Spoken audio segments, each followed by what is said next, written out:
I said to the team, we can't let that happen. We can't bankrupt our state, while we try to address the federal shortfalls.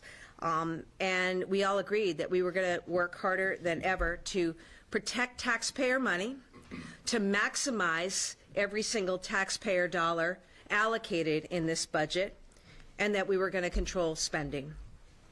And the other key point was that, in contrast to what we've seen out of Washington, we're going to make sure in Massachusetts that we preserve funding and services for the most vulnerable among us, our kids, our seniors, our veterans, people with disabilities, and the like, core services. And that's what we did. So today I'm announcing the filing of a $62.8 billion budget. That represents an increase of just 1% compared to our current fiscal year spending. That's less than last year's rate and the lowest proposed since we took office. It's also below the rate of inflation.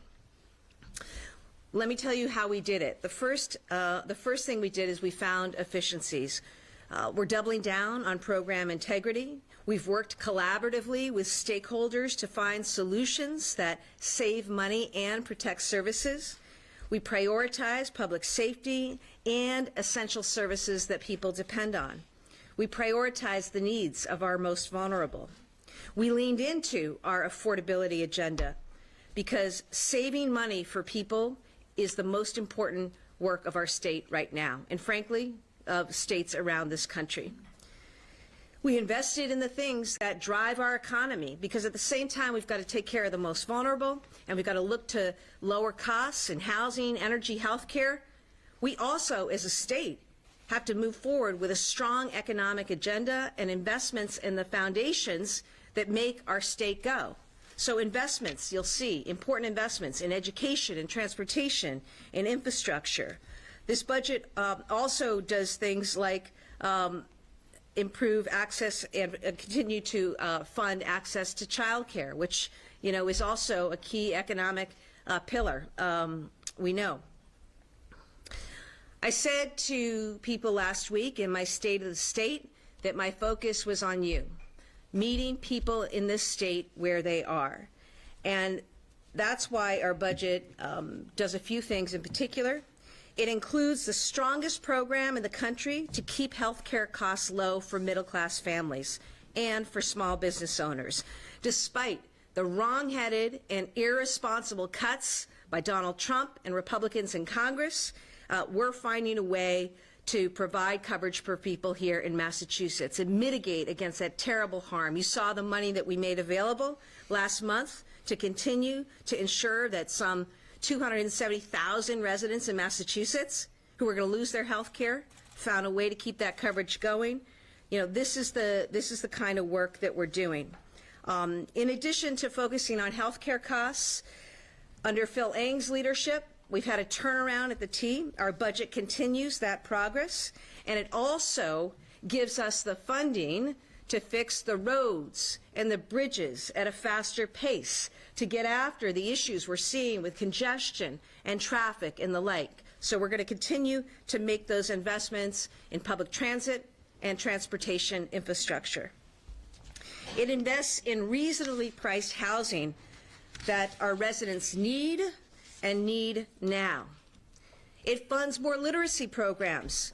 We've talked before about the learning gaps that are real after COVID, and we are continuing to step up under Secretary Tutwiler's leadership to make sure that we're giving our kids the support and the help that they need. It also gives our veterans the care and the services that they deserve, including the Holyoke and Chelsea homes that have been turned into world-class facilities, and I'm so proud of the effort there on behalf of our veterans.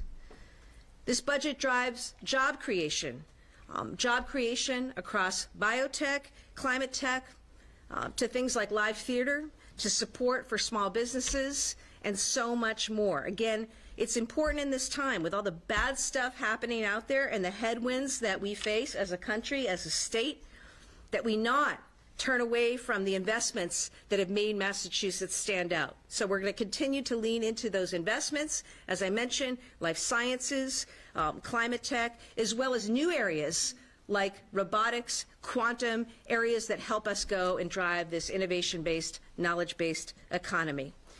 We do that mindful that we have small businesses in all sorts of industries around the state, and in this budget, we are also finding ways to give them and their workforce greater support. While Washington is hurting our farms and cutting hunger programs, we're actually providing more support for our food banks and creating a new tax credit for our farms, who provided food to those who are hungry during those terrible time of the SNAP cuts, and are doing great things out there and are also economic engines themselves. Look, all of these investments that I'm talking about are building on our affordability agenda, which this year includes reduced energy bills over the next couple of months, a down payment for more for first-time home ownership, and more. I just want folks to know we see you. We understand the pain that people are feeling out there. I talk to governors across the country all the time about what's happening, and it hasn't been good. It hasn't been good in the last year, given some of the actions on the federal level. But you know, controlling what we can control here starts with looking at our budget, okay? Maximizing taxpayer dollars, controlling spending, proposing the lowest rate of spending that we ever have as an administration, working collaboratively to make sure we're maximizing, you know, the way that we deliver services and programs and work with our stakeholders, and investing in the things that matter. I know that people in this state want to be a state that looks after the most vulnerable among us, including kids and seniors and veterans and people with disabilities. I also know it's important for us to be a state that invests in what we know helps grow the economy, and that means transportation infrastructure, housing, education, and the like. And always we're going to work together with the legislature to move this forward and to find ways to deliver for our residents, and in particular to deliver a more affordable and a fairer life right now in Massachusetts for people. I know we're capable of doing that. I look forward to the work that we're going to do together. Again, I want to thank members of our cabinet who've worked hard to put this together, and in particular the team from A&F. I'd now like to turn it over to Lieutenant Governor Driscoll. Thanks. Thank you, Governor. Appreciate those remarks, and I want to echo your thoughts for the team from A&F, our own governor staff, everybody who came together to make sure our priorities are reflected in this budget. We know it was a lot of hard work, a lot of committed hours, and we're really grateful for that kind of team effort. You heard the governor speak about in defense of our residents and talk about a better way of making our communities safe and healthy. Those values, that mindset, it's about putting residents and communities first. It's practical, sort of common sense governance that meets people where they are and is helping to address real needs. And it's something that runs through everything we do and is certainly at the core of our budget proposal. As a longtime former mayor, I'm always attentive to how we're helping our cities and towns and rural areas survive these same tough fiscal conditions that we're dealing with as a state. Municipal government is really where the rubber hits the roads in terms of the direct services we rely on. Your schools, your police, your fire, your favorite park. Lots of snow we've been dealing with the last week, all being dealt with locally. And we know we want to find ways to support those local partners every opportunity we have. We recognize that municipal budgets are stretched really thin right now, and we are continuing to dig deep and increase our support through this budget. In total, this budget dedicates $10.4 billion in local aid for cities and towns in fiscal year 27. That's representing a $438 million or 4.4% increase over last year's appropriation. This also includes a 2.5% increase in unrestricted general government aid, affectionately referred to as UGA, and that is in line with state projected revenue growth. We want to be a good partner. When we're growing, we want to make sure the resources that our cities and towns are growing as well. We're also continuing to fund local schools in a very big way. In addition to the items the governor outlined in terms of high-doses tutoring and extra support services for literacy, this budget fully funds the 6th and final year of the Student Opportunity Act. That was groundbreaking legislation that really upped the commitment from the state to cities and towns. And that's a $7.6 billion increase in Chapter 78, a $242 million minimum increase, and that results in a per pupil increase of $75 per student for all districts. That is keeping in place the historic high we adopted last year. Since taking office, we've been able to increase general aid by 10%, or $125 million. Chapter 78 has grown by 27%. That's 27% over 3 years, or $1.6 billion. That's a significant increase to the biggest budget impact most communities have, and that's funding a high-quality education, and arguably the most important work done at the local level. We're also increasing support for school transportation. That's been a big challenge for rural schools because we know they face additional pressures. They have to do all the same things that larger school districts do, but with less personnel and a lot more geography. And for special education, that's going to help ensure that we can support our most vulnerable students and help school districts cover sometimes the cost increases that we're seeing for serving that population. We also will say that our affordability agenda, when it comes to housing and energy and health care, especially those three places, we are going to be helping local communities by these investments as well. In lowering costs for cities and towns, we're helping them with their housing and economic development goals and supporting the workforce. It really is a team approach to ensuring as we're lowering costs, it's helping at the local level and helping the residents that live in communities throughout Massachusetts. It's now my pleasure to turn the podium over to our fearless leader, our Secretary of Administration and Finance, Matthew Gorkowitz.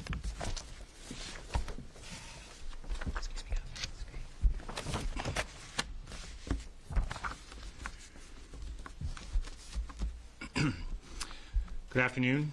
I'm pleased to be here today to present the administration's fiscal year 27 budget recommendation.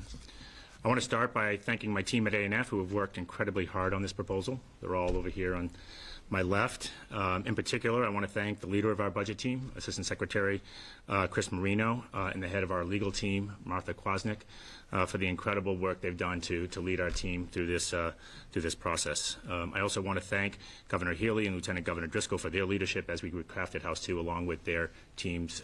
It's been an incredibly collaborative process and appreciate their advice and guidance along the way. And I want to thank each of my colleagues on the Cabinet for their ongoing partnership throughout this entire process. Really appreciate the collaboration. Our House 2 bottom line totals $60.1 billion, not including the $2.7 billion in fair share surtax revenue that we collect and spend within the budget. That reflects a 1.1% increase over estimated spending. By any measure, House 2 is a responsible budget that it constrains growth in spending. As the governor said, this budget lowers costs and builds on our strengths as a state. Over the last year, our administration has managed Massachusetts finances through extraordinarily volatility caused by the federal government. In response, we have carefully controlled spending, protected critical programs, and maximized the resources at our disposal. In preparing House 2, we continued that approach. As I mentioned, we limited spending growth, overestimated spending in FY26 to less than half the rate of inflation. We invested in sectors that make Massachusetts who we are, from education to our innovation economy. As the governor said, we have achieved balance without raising taxes or introducing new fees. We also put fair share tax dollars to work, improving our education and transportation systems.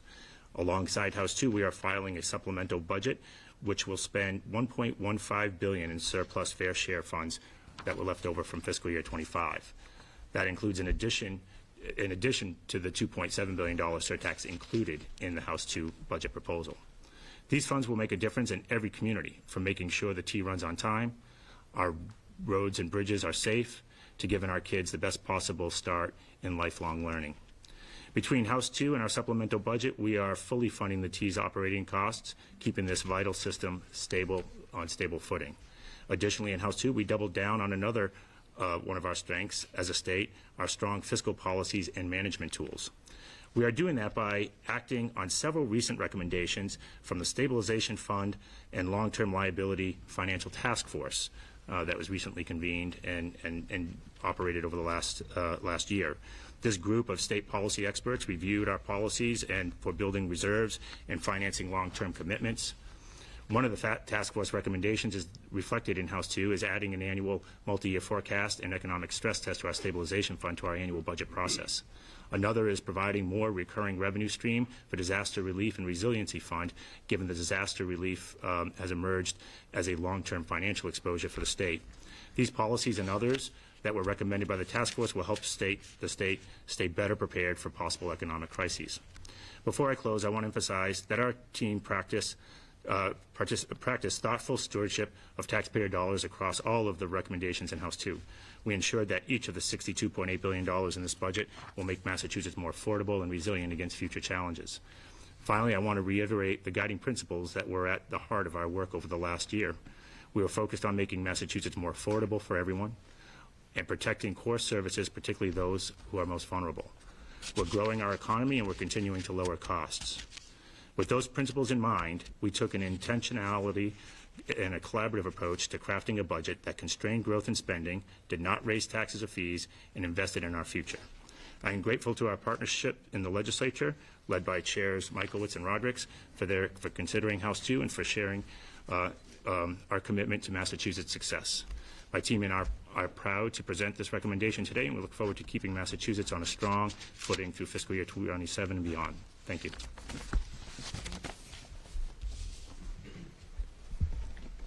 Thank you, Secretary. And I don't know if you've seen it, but this is actually the budget this year, okay? We went with cranberry. It's the Commonwealth's fruit. Did you know that? Cranberry is the Massachusetts fruit, right? So that's your hard copy. Obviously, we work to conserve paper, so all of this is being provided electronically to those who need it and want to see it, okay? And in a nod to the 250th, we've got some and tall ships and Coast Guard, home to the Coast Guard, as you know, Massachusetts. So happy to take any questions. Thank you so much, Secretary Gorkowitz, for going through some of that. Governor, you taken together in total, it's a $63 billion budget, 3.8% increase of what you signed over the summer. That outpaces inflation in December. Can you square that with the rising healthcare costs, the affordability challenges that residents are facing? How can you justify that sort of increase above inflation? Well, again, my proposal is 1%, which is the lowest we've ever proposed. Last year, Secretary, we proposed something that was lower than what the legislature came back to us with. My eye is going to continue to be focused on what do we need to do in this time. I mean, these are unusually challenging times. I don't know an administration or governor who's had a more challenging budget scenario that we face in many, many years. That's just where we're at, given what's happened on the national level. And so I think as we move forward, and certainly in discussion with the legislature, we're going to continue to call for keeping things under the rate of inflation, which is what my proposal does, and making sure that we're maximizing every single taxpayer dollar, making sure that we're finding those efficiencies and innovations. And again, I want to give a shout out to the cabinet that worked really hard with stakeholders to figure out new ways of doing things to get a better bang for our buck here. But it's absolutely important that we keep a tight control on this, especially when we don't know what other harms are coming from Washington, okay? I mean, we've seen the cuts this year. Just look at health care alone. And I don't see the president changing course on things like tariffs, where he seems to be, just imposing them on a whim. And that has real consequences on costs. I mean, look at what people are paying at the grocery store right now. I mean, things have not gotten better in the last year. So, we've got to make sure that we are applying real tight fiscal responsibility here, while also maximizing the dollars that we have available and are proposing to allocate, and making sure that we have efficiencies and program integrity, which we do in this budget, and also making sure that we cover the bases. I don't think people want to see seniors and kids go hungry in Massachusetts, or our vets not covered, or law enforcement and fire departments not funded, right? Or our schools not funded. I mean, there's basics here we've got to make sure that we fund, and that's what we are trying to do and make sure we cover in this budget. The line item spending is below the rate of inflation. Yes, but do you want to speak when you add to in the medical assistance trust fund and the surtax, that brings it above the rate of inflation for December. Can you justify that? Sure. Look, when you add in those additional spendings that have dedicated revenue streams, you get to about a 3.8% growth rate over the GAA. But really, I think we need to, we're measuring our spending against what we're spending this current year. The surtax and the MATF are dedicated revenue streams. To collect the surtax and then not spend the surtax doesn't make any sense either, and that's what you would be suggesting if we didn't spend that additional resources. So we typically look at the line item spending net of the surtax and the MATF. Again, they have dedicated revenue streams. As you know, the surtax is constitutionally dedicated to education and transportation, so as that money flows in, we have been very thoughtful and conservative about how we program it into the budget. We haven't even spent all that we have collected. If you recall, last year we collected about $3 billion in surtax. We're only proposing to spend about 2.7. The sup that we're spending this year is all based on the fact that we took a very conservative approach to budgeting it for FY 2025. So I think it's important to draw that distinction between line item spending and spending that has surtax and MATF in it. And with that, we have been able to keep it below the rate of inflation. And even when you look at it compared to the budget signed in July, which we knew had some deficiencies and some additional costs that had to be incurred, I think we have a very responsible bottom line. Yeah, and I would just to add to that, $63 billion right here. 62.8. 62.8. I'd add to that, in terms of the surtax, right? I mean, remember, the surtax revenue, that's only going towards education and transportation. In fact, one of the first things I did as governor was file and ensure that was so, that those things weren't going to be messed with, that revenue was going to go right to education and right to transportation. I think over the last 3 years, we've proven the good investments that we've made there. I think about transportation, right? We finally got a T that's working again. We've expanded commuter rail. We've expanded service. We're getting after roads and bridges that, have been in disrepair for a long time. We need to continue those investments. I think it's good for quality of life for our residents. It's also good for our businesses because our businesses need and rely on a well-functioning transportation system. That includes public transit. It also includes being able to, get up and down 93 and the Pike and 128 without having to sit around in your car for 2 hours.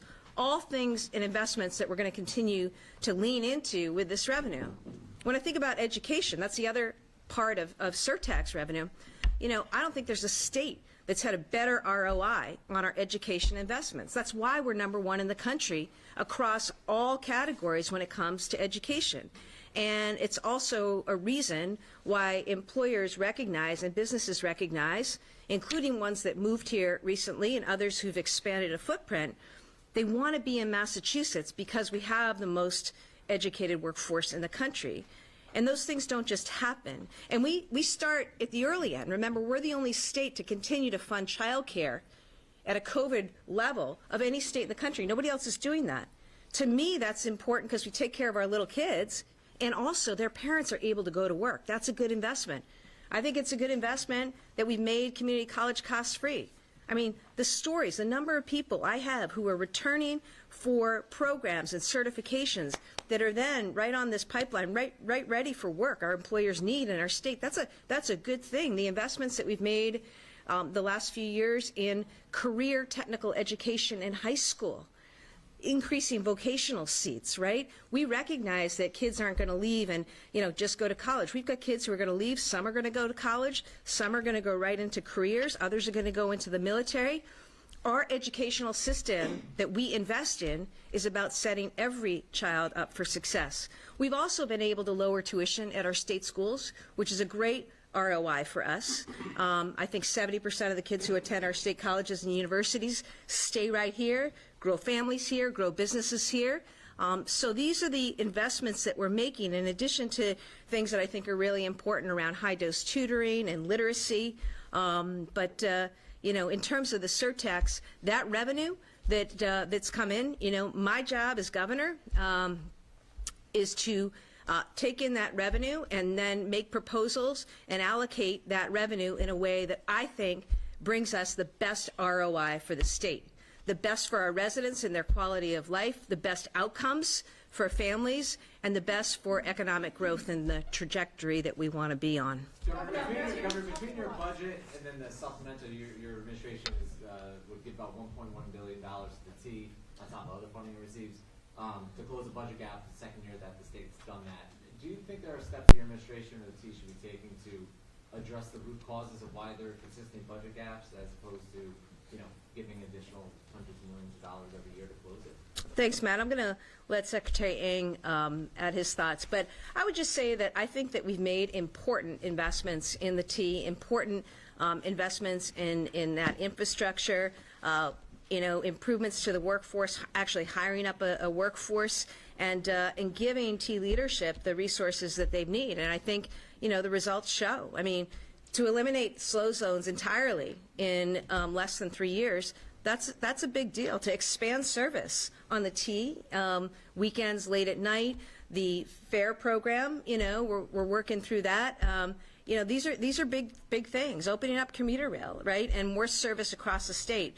Part of what we want to do with housing is have more homes built outside of Massachusetts too, and that works as long as people are able to get in to Boston, for example, and we're leaning into that. So, Phil, I'll let you address that more, but I think that there's been, look, well, you came from New York a little bit later. He's going to cheer for the Patriots, by the way. I am.